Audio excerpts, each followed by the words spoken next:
Pernah nggak sih ngerasa hari-hari kita tuh kayak dikendaliin sama notifikasi? Seolah-olah perhatian kita tuh bukan punya kita lagi, tapi disewa sama perangkat yang ada di kantong kita. Gimana kalau ada cara buat ngerebut kembali kendali itu? Nah, itulah yang bakal kita bedah hari ini. Sebuah ide yang namanya asketisme digital. Kutipan ini, wah, kena banget sih intinya. Kita tuh udah bukan lagi sekedar pakai teknologi.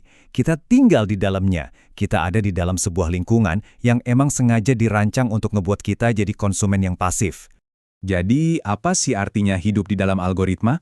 Artinya, teknologi itu bukan lagi alat yang kita pakai sesekali, tapi udah jadi semacam dunia yang tanpa kita sadari terus-menerus ngebentuk cara pikir dan perilaku kita. Dan inilah mesin penggeraknya, ekonomi perhatian. Poin paling pentingnya adalah fokus Anda, perhatian kita semua, itulah produk yang sebenarnya dijual. Makin lama mereka bisa nahan perhatian kita, ya makin banyak uang yang mereka dapat. Dan ini nih yang harus banget kita sadari, semua ini disengaja. Umpan tak berujung, notifikasi yang warna-warni, semua itu adalah arsitektur yang dirancang dengan sangat teliti biar kita terus balik lagi menciptakan apa yang disebut kerakusan digital. Tapi tenang, ada kok jalan keluarnya.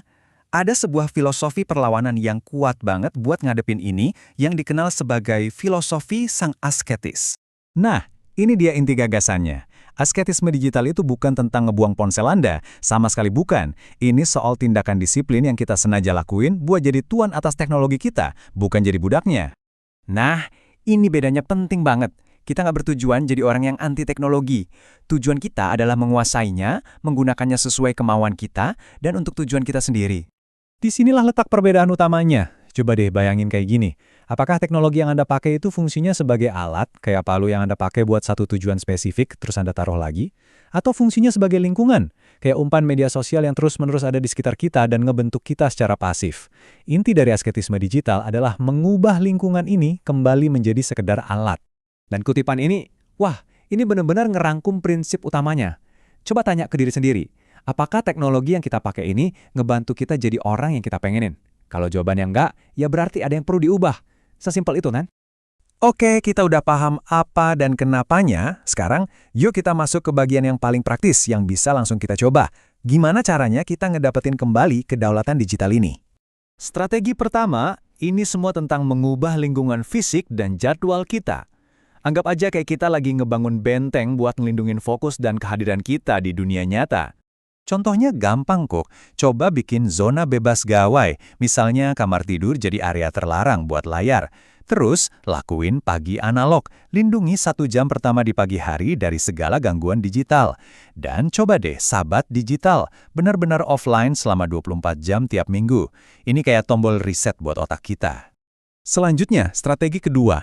Ini agak lebih halus, tapi efeknya luar biasa. Intinya, kita sengaja bikin teknologi itu jadi sedikit lebih susah dipakai. Tujuannya apa? Biar ada jeda antara dorongan impulsif kita sama tindakan nyata. Beberapa trik cerdasnya nih. Coba aktifin mode grayscale di ponsel Anda, biar hadiah dopamin dari warna-warni yang menarik itu hilang.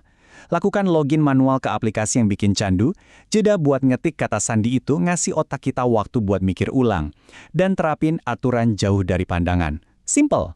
Terus gimana cara nyatuin ini semua? Coba deh pakai kerangka kerja ini. Untuk harian, mulai hari tanpa ponsel dan makan tanpa gawai. Untuk mingguan, ambil 1 hari penuh buat syabat digital. Untuk kuartalan, bersih-bersih aplikasi dan langganan yang udah nggak perlu. Dan tahunan, coba deh pertimbangin buat detox digital yang lebih panjang. Ini bisa jadi peta jalan kita menuju penguasaan. Nah, sekarang kita akan ngebahas alasan yang lebih dalam di balik semua ini. Ini tuh bukan cuma soal jadi lebih produktif loh. Ini soal sesuatu yang jauh lebih fundamental. Merangkul kembali kekuatan dari rasa bosan. Ini mungkin kedengarannya aneh ya, tapi sebenarnya dalam banget maknanya. Di dunia yang obsesif banget ngisi setiap detik yang kosong, kita jadi lupa kalau kekosongan itu sendiri punya tujuan yang penting banget.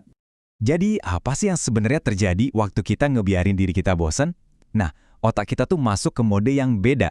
Dia mulai nyusun ulang informasi, nyambungin ide-ide yang tadinya kelihatan nggak nyambung, dan dari situlah kreativitas dan pemahaman yang mendalam itu lahir. Jadi rasa bosan itu bukan kekosongan, tapi justru kanvas kosong buat pikiran kita berkreasi. Pada akhirnya, semua strategi dan filosofi ini ngerucut ke satu pertanyaan mendasar.